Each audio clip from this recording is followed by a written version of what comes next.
This week on the podcast for new all-age comic books for the week of August 22nd, 2018, Peanuts, The Beatles, Science Comics, Star Wars, Ant and the Aardvark, Mermin, and more.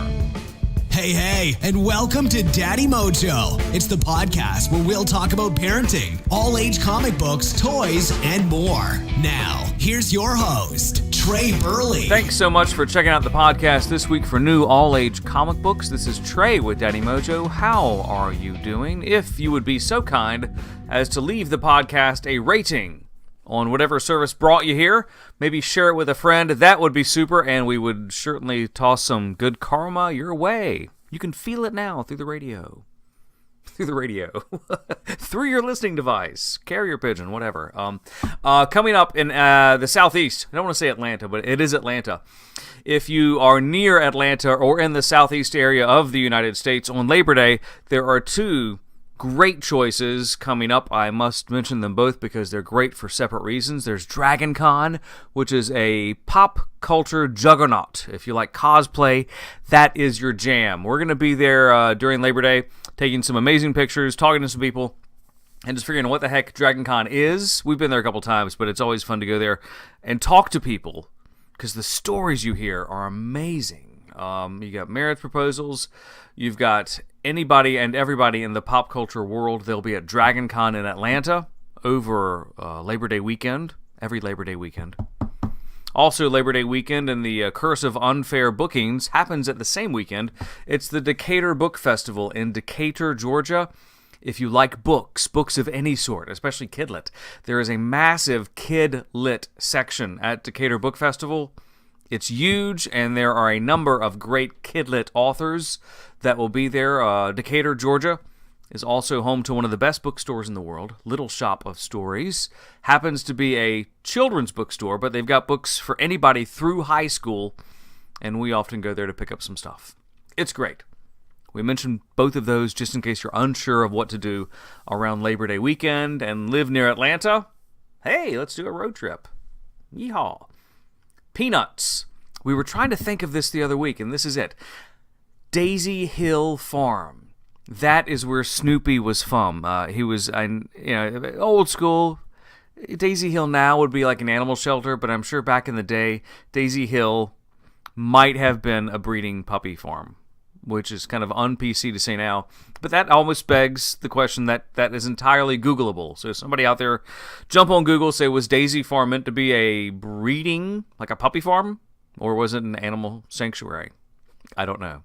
Either way, it's a great comic book, and Peanuts, trade paperback volume 10. It collects the final issue of the monthly series that was on Boom Studios up till a couple years ago. Great monthly series, and this compendium, it collects the final issue that it was, as well as some of the previous ones, for the price of $13.99. This is classic stuff. This is Peanuts the way you remember it, because the stories are all classic, in that they've got that same classic vibe, but they're new stories with the same classic art. And I say same because it's just artists who step into the vein, they step into the skin, as it were, of the artists that originally drew the characters, Charles Schultz and some of the other cats who drew them. And they populate it in this whole new world of stories. It's beautiful. It's Peanuts, trade paperback volume 10.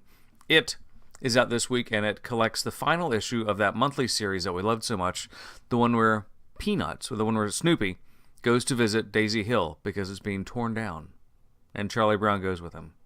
It's so bittersweet. It's not sad. You think, oh, it's like a tear fest between Charlie Brown and Snoopy, but it's not. It's very sweet, and Woodstock is there along for the ride, as he usually is. Another classic franchise that has really been given a rebirth, it's these folks. It's the people that inhabit the world of Pink Panther. And if you grew up on the Pink Panther cartoons, you remember these two, the Ant and the Aardvark. There was always the Ant, who was very well educated, very proper, and would trick the heck out of the Aardvark, who was always kind of a hippie and not that smart. Nothing against you hippies. I love you all. You're my people. But that's what the Aardvark was. He was the man.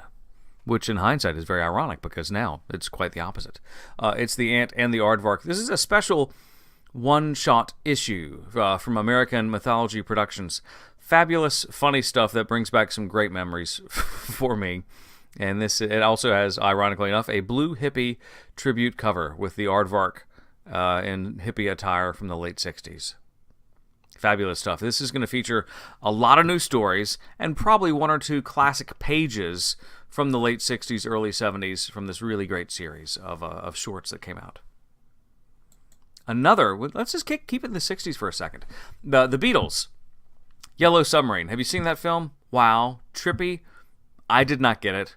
Very strange, but the Blue Meanies are back with kind of a vengeance because it's a new original graphic novel, The Beatles' Yellow Submarine. This is a brand new original graphic novel. It's $29.99. Yikes. So it's more than the average bear, but for those Beatles fans, for those kids that love Yellow Submarine or that want a real look inside the closet of what it was like and what the art was like from Yellow Submarine, check this out because we have a reprint of the adaptation of Yellow Submarine. It's very simple. It's very pretty, but it's very simple. It has some pages. This is more the bigger and better deal. This is the 50th anniversary of Yellow Submarine, and this is a brand new story featuring the Yellow Meanies. It's from Titan Comics, Titan Comics. And you look at it, and if you're familiar with the movie, or if you're familiar with the graphic novel adaptation I mentioned a second ago that was from Yellow Submarine, the art is identical, except the story that comes out this week, it's all brand new. It's so strange to visualize it. Think Monty Python. And if you don't know what Monty Python is, wow, that's a great disservice. But this is really strange, beautiful stuff that's not going to appeal to young kids because maybe it'd be too strange. Plus, it's going to have some bigger words like knickerbockers. She's pertered out. But I would say ages 9 and up, you'll be able to read this. Will you like it? I don't know. That depends on your fondness for the Beatles. Moms and dads, you may like it the best. So if you're fans of the Beatles, Yellow Submarine especially, check out that one. And I'm sure if you buy it through some of the links, you can purchase it for $23 and save yourself $7 in the process. This one is firmly for the kids. This is book number 5 from the Mermin mini-series. This is the final one. Will they make it? This is the Eisner Award-nominated Mermin series, Mermin. Kind of have to spell it because it's one of those words that sounds like you're aware that it's existed in the pop culture lexicon. But, merman, I guess this is what it is. This is a graphic novel about mermen, about mermaids, about merpeople who are men, mermen. It's the battle between Mer and Atlantis. It's begun. Mermin, the merman, is at his father's side, and the rest of his friends and family are scattered around the battlefield, trying to help in any way they can, except for Pete, who is about to stage a breakout of Atlantis with the team of his Mer prisoners. Can they make it to Mer in order to stop the war? Because it's the conclusion, the 5th one in the graphic novel series, Mermin, making waves. Who is going to like this series? I will say our 8-year-old would definitely love it. Man, he would love this because the text in it is spot on, the length of it. But even those kids who are younger, ages 6 and up, who want to read something new and different and wholly original, check out Mermin, Mermin, and I think they'll love it. Now, for older kids, we spoke fondly about this imprint from First Second a couple weeks ago, Science Comics. They knock this out of the park with almost every Science Comics book, and we expect nothing less from this one. It's Science Comics Trees, Kings of the Forest. What this is, it's an original graphic novel that is as STEMmy, as entertaining as you can make STEM without, I can't even think of a great analogy here, because it's entertaining, but it's also incredibly educational. And it's the perfect nexus of all that. Like so many well-meaning organizations want to be educational, and they want to be entertaining. They call it edutainment, and it's kind of a cop-out phrase because a lot of times when they use the term edutainment, it's neither entertaining and it's only marginally educational. However, this is where Science Comics really nails it. And if a 501c3 wanted to partner with First Second to hammer into this for bulk purchase for distribution to their organization, that would be a great fit. Because everything Science Comics does that we've read is incredibly educational. What they do really great is they take the incredibly complex, like DNA is one, like in the Dogs graphic novel I read. They analyze the DNA of a dog, and they made it such that the common person can understand it. Common person in kind of air quotes, because an 8-year-old may not understand it. I would say 10 and up, they would really like this series, and it's going to be right in their wheelhouse of what they are learning. Even 12 and up, going to be spot on. Check out Science Comics Trees. It's Kings of the Forest. And it's got a really sweet price point of $12.99. That's a great price point for what it is, because it's a thick book full of great art and fabulous content. Star Wars has 2 fabulous things out this week from Disney Books, and these are craft books.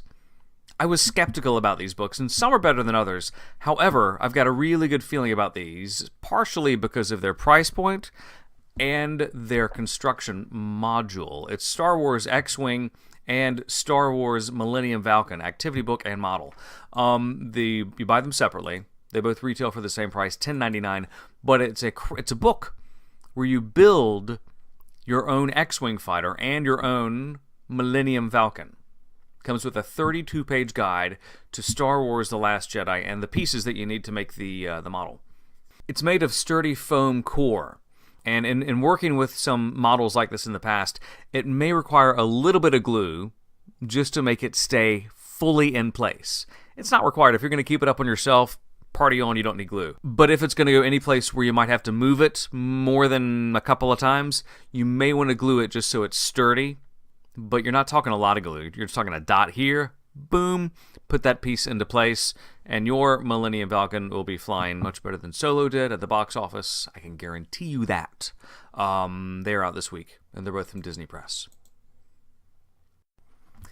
In the same vein as Ant and the Aardvark, we love that one. So you can kind of feel a vibe, as you were. This, too, is from American Mythology Productions. It's Rocky and Bullwinkle Show. This is number 3. This seems like it has the characteristics of a Netflix special or Netflix ongoing show all over it, because it's got kind of the kitsch throwback of the 60s, but it's also got Rocky the Flying Squirrel, and Bullwinkle J. Moose. I say. This is a great series. It's fun, it's goofy. The vocabulary is going to be a little big for 5-year-olds to read on their own. However, if you have an industrious 6-year-old, they can read it on their own. 8-year-olds, you'll love it because it's hilarious, because the squirrel burns food in the oven, and it is good, silly fun. And American Mythology Productions does a great job of both of these properties. They've really kind of hit a sweet spot for them. It's out this week, and it's issue number 3. One of the monthly go-tos for us in any elementary school library and any kid north of age 5 that wants a great comic book is this. It's Scooby Doo Team Up. It's from DC Comics. It's as good as it gets because of its price point, only $2.99. And in the Team Up, this is where Scooby and the gang, they team up, like it says in the title, with heroes that are within the Hanna-Barbera universe and sometimes within the DCU. In this one, Penelope Pitstop has problems. The Anthill mob can't be far behind this. You'll recognize the characters, the short, very kind of tall, compromised mobster using politically correct language, and the Hooded Claw. This is great stuff for any kid. It really is. Go to any elementary school library. You will see this. It's their bread and butter, and kids love to read it. And it's only $2.99. Scooby Doo Team Up, issue 44 is out this week. Thanks for listening to Daddy Mojo. Be sure to tune in next time. For more information on any of the things we talked about today, just check out the website, daddymojo.net, or hit us up